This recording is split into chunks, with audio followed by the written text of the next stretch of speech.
High views. నేను ఒక రాజకీయ పార్టీలో ఉన్నా. ఆ రాజకీయ పార్టీలోంచి బయటకు వద్దాం అనుకున్నా. సరే, అసలు పూర్తిగా రాజకీయాలకి నేను స్వస్తి చెబుదాం అనుకున్నా. నా వయసు సరిపోకిస్తున్నది, బట్ చాలే, ఇంకా వయసు నాది ఎక్కువైపోయింది, కానీ రాజకీయాల్లో ఉండొద్దని అనుకున్నా. లేదు, నేను వ్యాపారాలు చేసుకుందాం అనుకున్నా, ఒక గల్లా జయదేవలాగా. లేదు, ఇక నేను సినిమాలే చేసుకుందాం అని చెప్పేసి అనుకున్నా. అప్పుడు బయటికి వస్తూ ఉన్నప్పుడు నేను ఒక ప్రెస్ మీట్ పెట్టా, లేదు ఒక వీడియో బయట రిలీజ్ చేశాను. అందులో ఏం చెప్తానండి, ఇదిగో ఇన్నాళ్ళు పలానా రాజకీయ పార్టీలో ఉన్నా, ఇప్పుడు నాకున్నటువంటి పనుల దృష్ట్యా, నాకున్నటువంటి బాధ్యతల దృష్ట్యా నేను ఆ రాజకీయ పార్టీ నుంచి బయటకు వస్తున్నా. ఇక ఈ రాజకీయ పార్టీకి సంబంధించి అధినేత ఎవరైతే ఉన్నారో, ఇన్నాళ్ళు నాకు విలువనిచ్చారు, ఇన్నాళ్ళు నా మీద నమ్మకంతో వాళ్ళు ఇచ్చిన బాధ్యత నేను నెరవేర్చానని చెప్పి భావిస్తున్నా, ఆయనకి థ్యాంక్స్ చెప్తున్నా. ఇప్పుడు ఇంకా బయటకు వెళ్తున్నా. ఆ పార్టీ వాళ్ళు కానీ బయట వాళ్ళు కానీ అందరి దృష్టిలో నేను ఎప్పుడు కూడా మీ వాడిలాగా ఉంటా. ఇలా చెప్తారు ఎవరైనా, అంతేనా? పోనీ ఇలా కాకపోయినా మొన్న ఢిల్లీ లిక్కర్ స్కామ్లో పేరు ఉన్నటువంటి ఈ మాగుంట రాఘవరెడ్డి వాళ్ళ నాన్న మాగుంట శ్రీనివాసరెడ్డి, ఈ శ్రీనివాసరెడ్డి ఆనాడు వైసీపీ నుంచి బయటకు వస్తూ, వైసీపీలో ఇన్నాళ్ళు ఉన్నాను, జగన్ గారికి థ్యాంక్స్ అని చెప్తూనే కొన్ని అనివార్య పరిస్థితుల వల్ల పార్టీలు ఇమ్మలేకపోతున్నాను, నేను బయటకు రాక తప్పట్లేదని ఏదో చెప్పేసి అలా వచ్చారు. ఈవెన్ వేమిరెడ్డి దంపతులు లైక్ వాళ్ళు కానీ ఇలా రీసెంట్ టైమ్స్లో పార్టీ మారిన ప్రతి ఒక్కళ్ళు కూడా ఆ పార్టీకి, ఆ పార్టీ శ్రేణులకు థ్యాంక్స్ చెప్పారు. ఆ పార్టీ అధినేత గురించి తప్పో ఒప్పో ఏదో చెప్పారు. ఒక పార్థసారథి ప్రజెంట్ మంత్రి ఉన్నటువంటి ఆయన కానీ, ఆయన మైలవరం వచ్చేసి ఆయన వసంత కృష్ణ ప్రసాద్ కానీ, ఆల్మోస్ట్ అంతా ఇలాగే. కానీ అలీ ఏంటండి, కనీసం జగన్మోహన్ రెడ్డి పేరెత్తల, వైసీపీ అసలు ఆ పేరు కూడా పలకల, జగన్మోహన్ రెడ్డి థ్యాంక్స్ చెప్పల, వైసీపీ థ్యాంక్స్ చెప్పల. ఎంత అంటే, బాబోయ్ ఇంకొకసారి వైసీపీ దరిద్రంలో పోకూడదురా బాబోయ్, బాబోయ్ ఇంకోసారి జగన్ పేరు కూడా ఎత్తకూడదురా బాబోయ్, అమ్మ బాబోయ్ తింటరా నాయన అన్నట్టు. మీకు బాగా గుర్తుంటే 30 Years ఇండస్ట్రీ పృథ్వీ క్లియర్గా చెప్పాడు. ఏమని, బాబోయ్ అది రాజకీయ పార్టీ ఏంటంటే బాబో, అది టెర్రరిస్టులు తయారు చేసే పార్టీ, మామూలు ఉండదు మీకు ఆ పార్టీలో.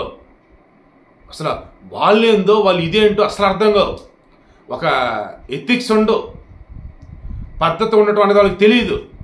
ఏ కాడికి అవతరాల గురించి తిట్టాలి, వాళ్ళ వ్యక్తిగత విషయాలు బయటికి లాగాలి, ఇంతే. అదొక రాజకీయ పార్టీ ఏంటండి అని చెప్పేసి ఓపెన్గా అన్నాడు. ఇప్పుడు అలీ ఇండైరెక్ట్గా అదే చెప్పాడు. నేను 1999లో మన రామానాయుడు గారు బాపట్ల నుంచి టీడీపీ తరఫున ఎంపీగా పోటీ చేస్తూ ఉంటే అలీ వచ్చి క్యాంపెయిన్ చేసి పెట్టారంటే నేను చేశాను. ఎందుకు, నేను చైల్డ్ ఆర్టిస్ట్గా ఉన్నప్పుడు చాలా సినిమాలు చేస్తుండొచ్చు, బట్ నా సెకండ్ ఇన్నింగ్స్ అన్నప్పుడు ప్రేమ ఖైదీ సినిమాతో మొదలైంది. రామానాయుడు గారి సినిమా నాకు లైఫ్ ఇచ్చాడు ఆయన, అండ్ ఎన్నో సినిమాలో నటించా. పెద్ద ఆయన గురువు లాంటి ఆయన, పిలిస్తే ఎందుకు వెళ్ళకుండా ఉంటాను, వెళ్ళాను. టీడీపీలో 20 సంవత్సరాల పాటు ఉన్నా, క్లియర్గా చెప్పాడు, టీడీపీ అని కూడా చెప్పాడు, 20 సంవత్సరాల పాటు ఉన్నా. ఆ తర్వాత ఇదిగో ఇటు రావాల్సి వచ్చింది, 2019లో ఉన్నాడు. ఇటు రావాల్సి వచ్చింది గొంతులోక సందులోక ఏడకి వైసీపీలోకి వచ్చాడు. ఆ వైసీపీ పేరు కూడా ఎత్తల, కాబట్టి మీరు వీడియో చూసుకోండి. 2019లో ఇటు రావాల్సి వచ్చింది, లేదు ఇటు వచ్చాను, అంతే.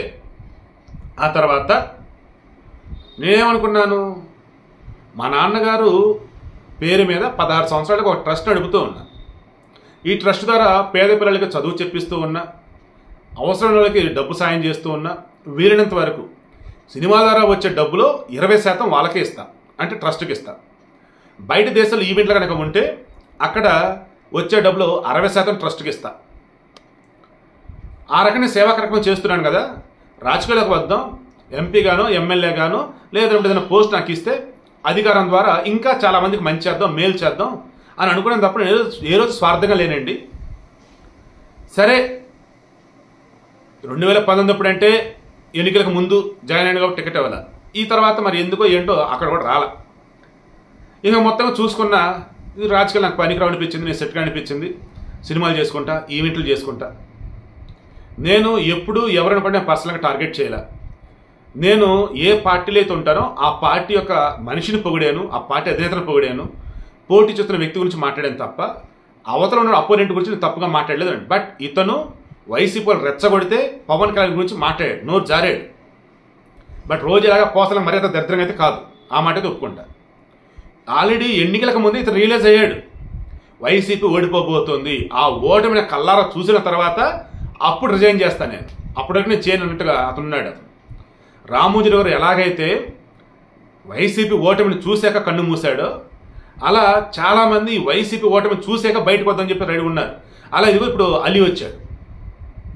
అలీ క్లియర్గా చదువు ఒకే ఒకటి, 5 సంవత్సరాలకు ఒకసారి ఎన్నికలు వస్తాయి, నేను కూడా మీలాగా క్యూలో నిలబడి ఓట్లేస్తాను అంతే తప్ప ఇక ఏ రాజకీయ పార్టీ జోలికి పోను, నాకు వద్దు అన్నాడు. ఈ వీడియో మెయిన్ ఇంటెన్షన్ ఇంకా జగన్ కానీ వైసీపీని కానీ నమ్ముకుని ఆ పార్టీలో ఉన్నా, ఇంకా వైసీపీనే మాది అన్నట్టుగా ఉన్నా, మీ అంతా ఇంకా అమాయకులు పిచ్చోళ్ళకి వేరే వాళ్ళు ఉండరు. వైసీపీని వీడి బయటకు వస్తున్న ప్రతి ఒక్కరి చెప్తుంది ఒకటే, జగన్ అనేవాడు పాలకుడిగా పనికిరాడు, జగన్ అనేవాడు ఒక అధినేతగా సరిపోడు, జగన్ అనేవాడు అసలు ఒక రాజకీయాలకు సంబంధించి సెట్ కాడు, అన్నిటికి సంబంధించి వైసీపీ అనేది అసలు రాజకీయ పార్టీయే కాదు. ఆల్మోస్ట్ బయటకు వచ్చిన ప్రతి ఒక్కళ్ళు డైరెక్ట్ ఇండైరెక్ట్ ఇదే చెప్తా ఉన్నారు. ఇప్పుడు అలీ కూడా అదే చెప్పాడు. ఇంకా వైసీపీ నమ్ముకునే ఉన్నా, ఇంకా జగన్ గొప్ప అనుకుంటూ ఉన్నా, ఇంకా మీ అంత పిచ్చోళ్ళు మూర్ఖులు ఎవరు ఉండరని అలీ ద్వారా ఇప్పటికైనా తెలుసుకోండి.